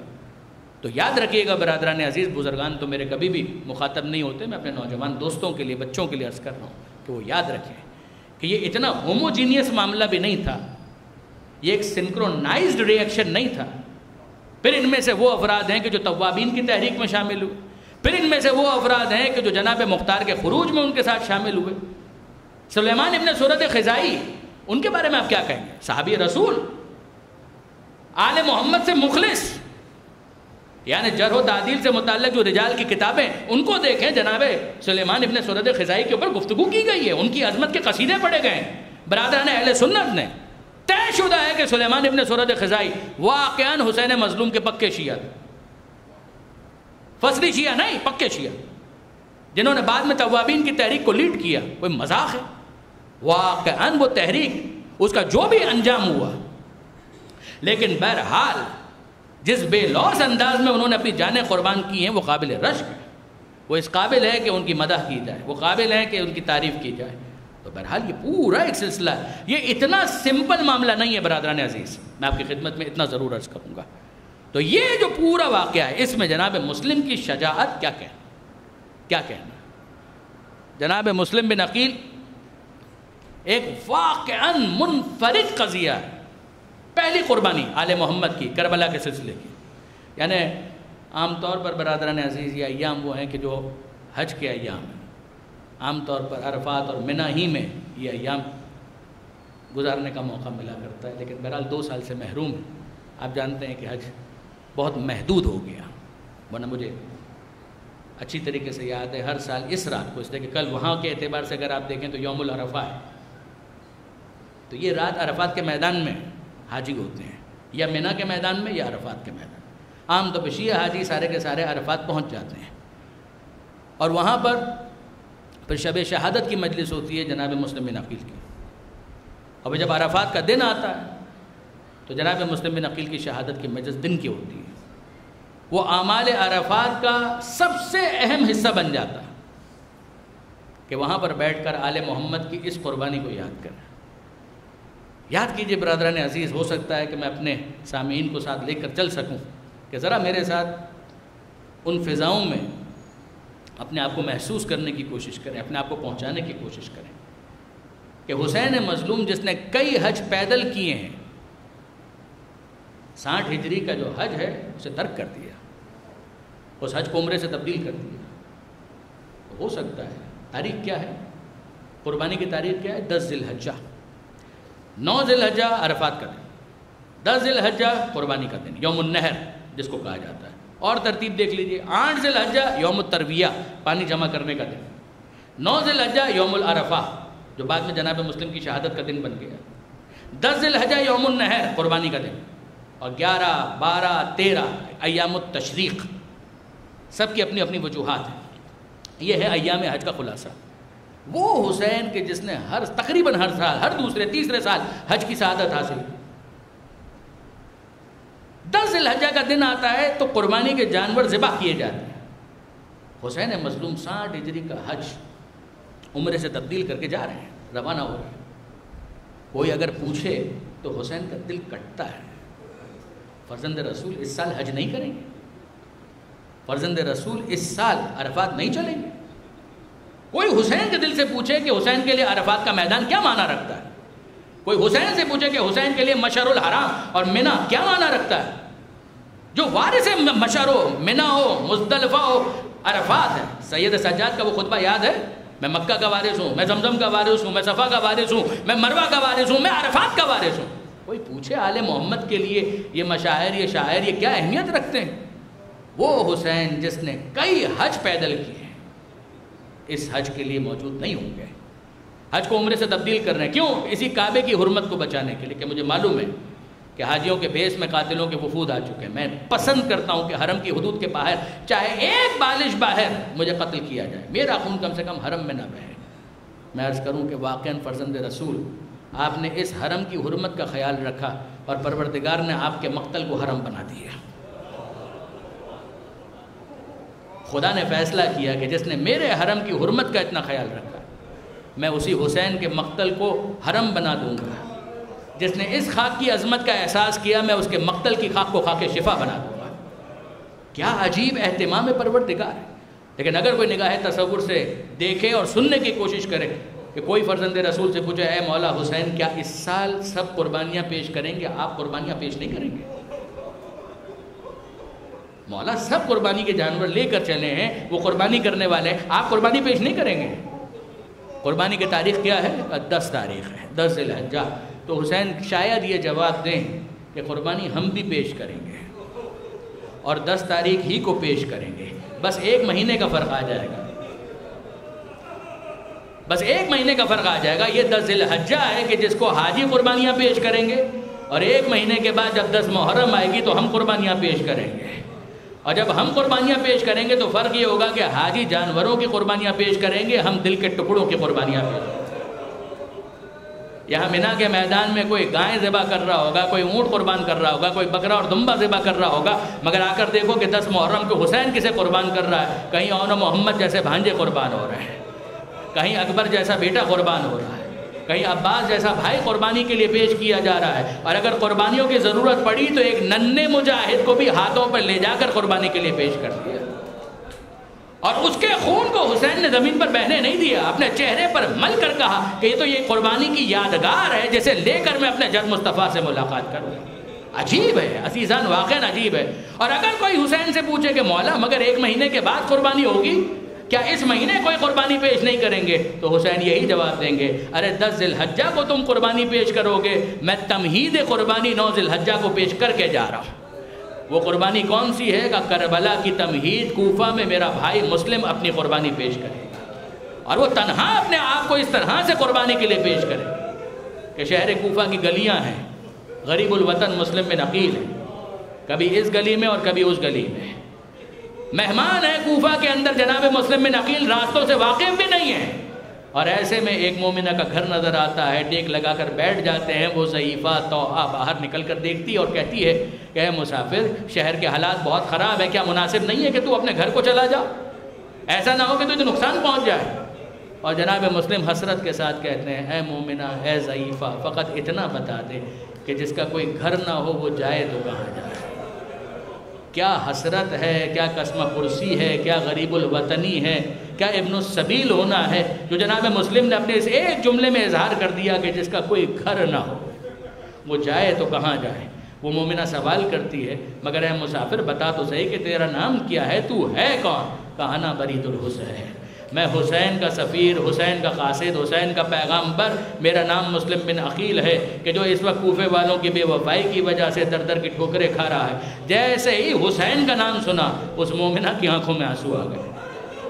اے فرزند رسول، میرا گھر آپ کی خدمت کے لیے حاضر ہے، میرے مہمان بننا قبول کی. جناب مسلم بن عقیل گھر کے اندر چلے گئے اور جب گھر کے اندر گئے ہیں تو مسلم بن عقیل نے کیا کیا؟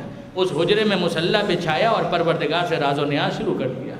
وہ مومنہ آئی اور مہمانی کے لیے کچھ نہ کچھ سامان، غذا، طعام انتظام کیا، اور جناب مسلم بن عقیل کہتے ہیں کہ نہیں بی بی، یہ آخری رات، ان کاموں سے مجھے کہاں لگاؤ ہو سکتا ہے، میں یہ آخری رات اپنے پروردگار کی عبادت میں گزارنا چاہتا ہوں۔ کتنی مماثلت ہے مسلم میں اور کربلا کے شہداء میں، وہاں بھی آخری رات عبادت پروردگار میں بسر کی گئی اور یہاں پر بھی آخری رات عبادت پروردگار میں بسر کی گئی۔ ہاں مگر ایک فرق ہے کربلا کے شہداء میں اور جناب مسلم میں۔ عزیزان، کربلا میں جب کوئی میدان میں جاتا تھا حسین مرحبا کہتے تھے، جب کوئی میدان میں جاتا تھا حسین مرحبا کہتے تھے۔ داد شجاعت دینے کے لیے عباس علمدار موجود تھے، اکبر میدان میں لڑ رہے تھے، حسین داد شجاعت دے رہے تھے، عباس مرحبا کہہ رہے تھے، واہ کہہ رہے تھے، سبحان اللہ کہہ رہے تھے۔ مگر یاد رکھیے کہ یہ مسلم بن عقیل کوفہ میں تنہا ہے۔ یہ تنہائی کیا ہوتی ہے اس وقت سمجھ میں آیا کہ جب حسین تنہا رہ گئے اور اپنے ساتھیوں کو مخاطب کر کے کہا، یا ابطال الصفا و یا فرسان الحجا، اے میرے شیروں، اے میرے دلیروں، ما لکم انادیکم فلا تجیبونی، ارے تمہیں کیا ہو گیا؟ کچھ دیر پہلے میں آواز دیتا تھا تم دوڑے چلے آتے تھے، کیا ہو گیا کہ اس وقت میں بلا رہا ہوں تم جواب نہیں دیتے؟ کیا ہو گیا؟ اس وقت حسین نے تنہائی کا احساس کیا نہیں، جب میدان میں گئے اور میدان میں جا کر جنگ کر رہے تھے تو فرات کے کنارے پہنچنے کے بعد رکابوں میں پیر دے کر بلند ہوئے اور لاشا عباس کو مخاطب کر کے کہا، عباس جب تم میدان میں تھے میں مرحبا کہہ رہا تھا نا، کیا آپ اپنے بھائی کو مرحبا نہیں کہو گے؟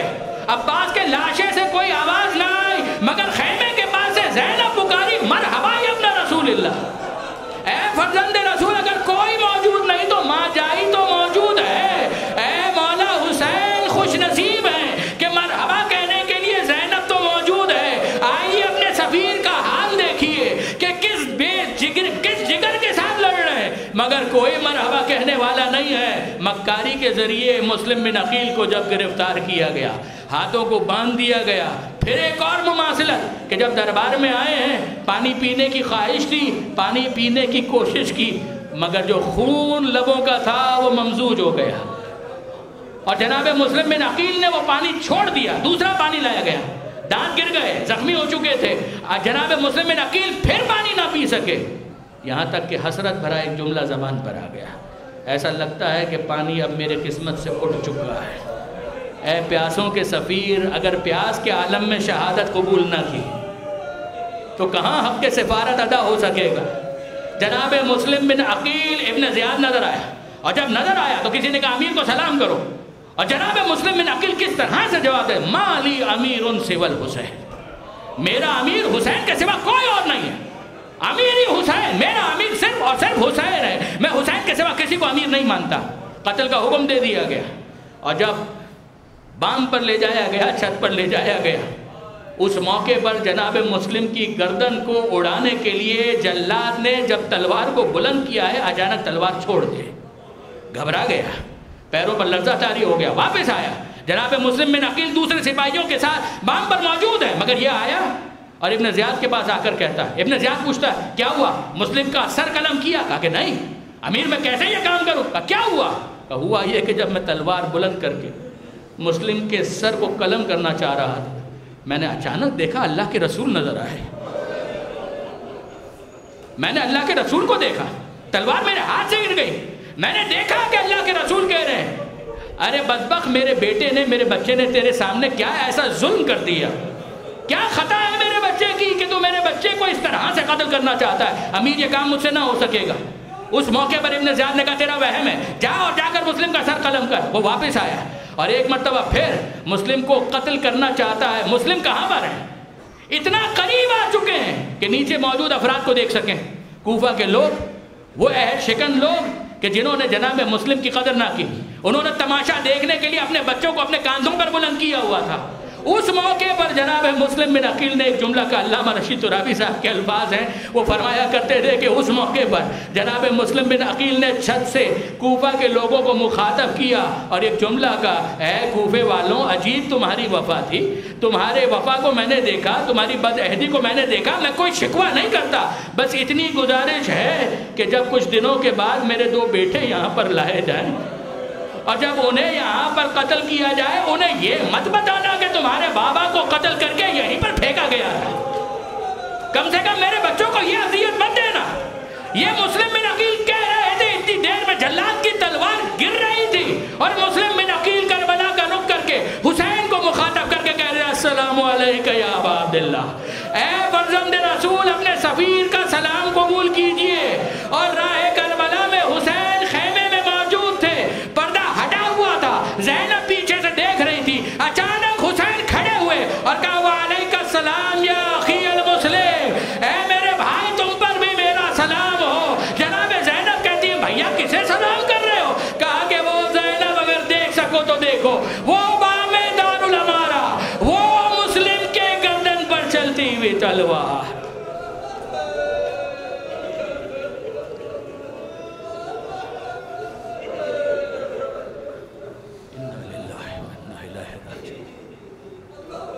الا ولعنۃ اللہ علی القوم الظالمین وسیعلم الذین ظلموا ایام منقلب ینقلب. بار الہ اس قلیل توسل کو قبول فرما, ان آنسوؤں کو جناب سیدہ کے رومال میں جگہ عطا فرما. اے پروردگار تجھے واسطہ محمد و آل محمد کا, جن مرحومین کے ایصال ثواب کی غرض سے یہ مجلس منعقد کی گئی, اس کا ثواب انہیں ایصال فرما. اعلیٰ علیین میں جوار معصومین میں جگہ عطا فرما. نیکیوں کا بہترین اجر و ثواب عطا فرما. اگر ان سے کچھ کوتاہیاں ہو گئی ہوں تو ان کی مغفرت فرما. پسماندگان کو صبر جمیل عطا فرما. پسماندگان کو مرحومین کے لیے امور خیر بجا لاتے رہنے کی توفیق عطا فرما. مالک ہم سب کے لیے بھی سفر آخرت کو آسان فرما. باقی زندگی میں اس سفر کے لیے زیادہ سفر فراہم کرنے کی توفیق عطا فرما. مالک تجھے واسطہ محمد و آل محمد کا بیماروں کو شفا عطا فرما.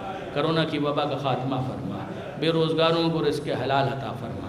جناب مسلم بن عقیل کے صدقے میں جنہوں نے اپنی پوری نسل حسین کے نام پر قربان کر دی, اے پروردگار جو بے اولاد ہیں اولاد صالح عطا فرما. جو صاحبان اولاد ہیں تربیت کی توفیق عطا فرما. جو اپنی اولاد کے رشتوں کے لیے پریشان ہیں ان کی اولاد کو بہترین رشتے عطا فرما.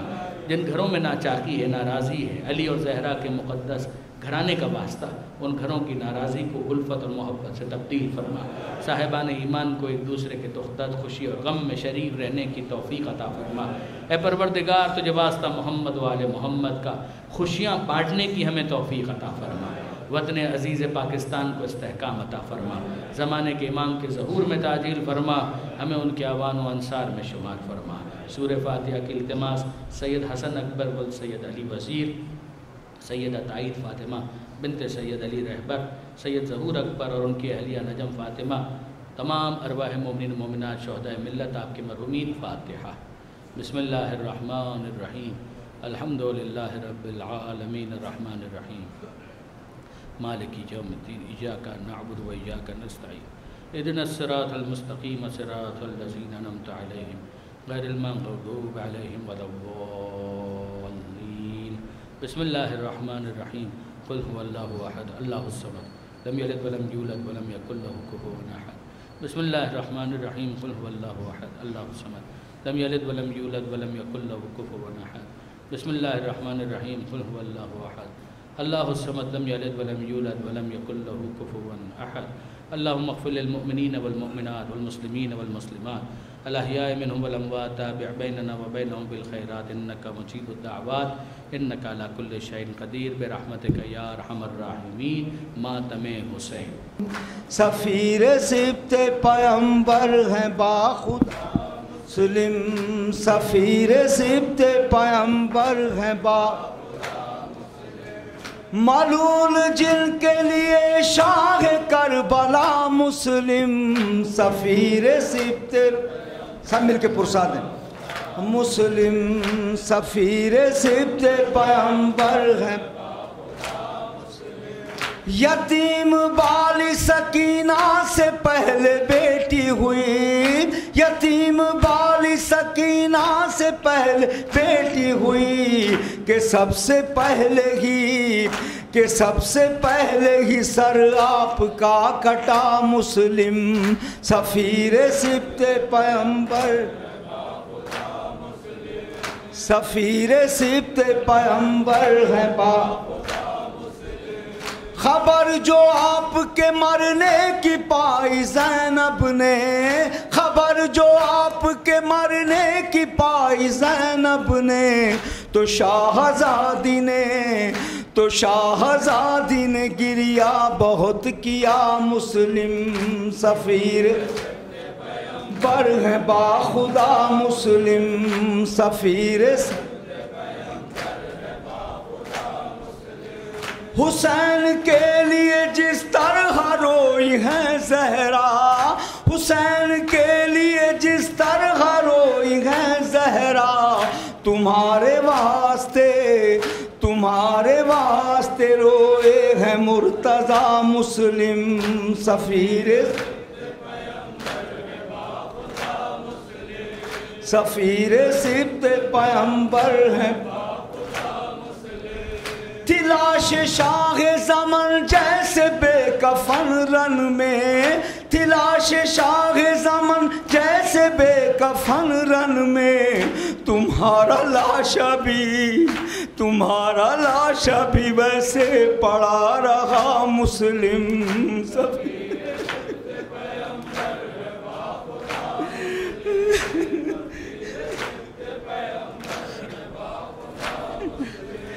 تمہارے بچوں کو حارث نے قتل کر ڈالا تمہارے بچوں کو حارث نے قتل کر ڈالا بھلا سکے گی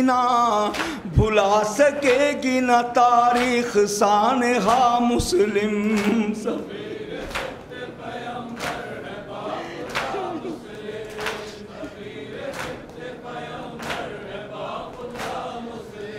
شہید کر دیا دھوکے سے اہل کوفہ نے شہید کر دیا دھوکے سے اہل کوفہ نے تمہیں بھی راہ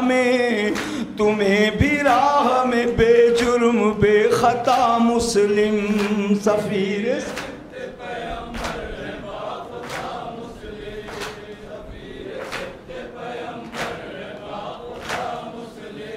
یہ دیکھنا ہے کہ اب اس کی انتہا کیا ہو یہ دیکھنا ہے کہ اب اس کی انتہا کیا ہو تمہارے قتل سے ہوتی ہے ابتدا مسلم سفیر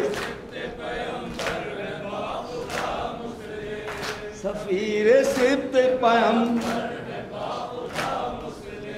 خبر سنی جو سرے راہ آپ مارے گئے خبر سنی جو سرے راہ آپ مارے گئے سلام آپ کو شبیر نے کیا مسلم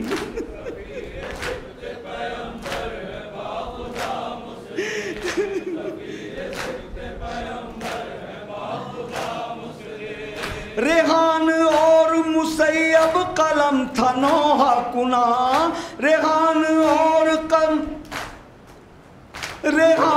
اور مسیب قلم تھا نوحہ کنا تڑپ تڑپ کے یہ نوحہ لکھا گیا مسلم سفیر سبت پیمبر ہے با خدا مسلم سفیر ملول جن کے لیے شاہ کربلا مسلم سفیر سبت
متوجہ زیارت۔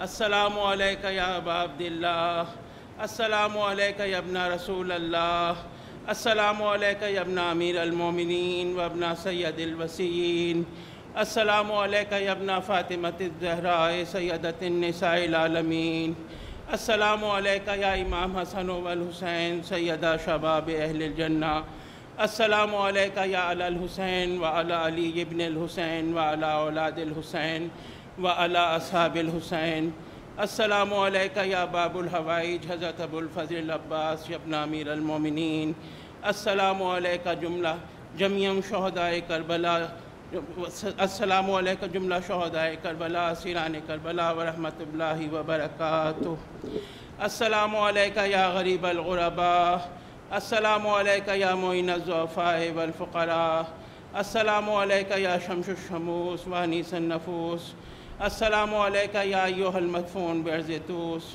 السلام علیکہ یا سلطان عرب والعجم یا مولا علی ابن موسیٰ رضا راضی بالقدر والقضاء، السلام علیکہ یا بی بی فاطمہ معصومہ قم جمیعا ورحمۃ اللہ وبرکاتہ، السلام علیکہ یا صاحب العصر والزمان، الامان الامان الامان من فتنة الزمان، السلام علیکہ یا شریک القرآن، السلام علیکہ یا امام الانس والجان، اجل اللہ تعالی فرجک وسہل اللہ تعالی مخرجک وظہورک، السلام علیکم جمیعا ورحمۃ اللہ وبرکاتہ۔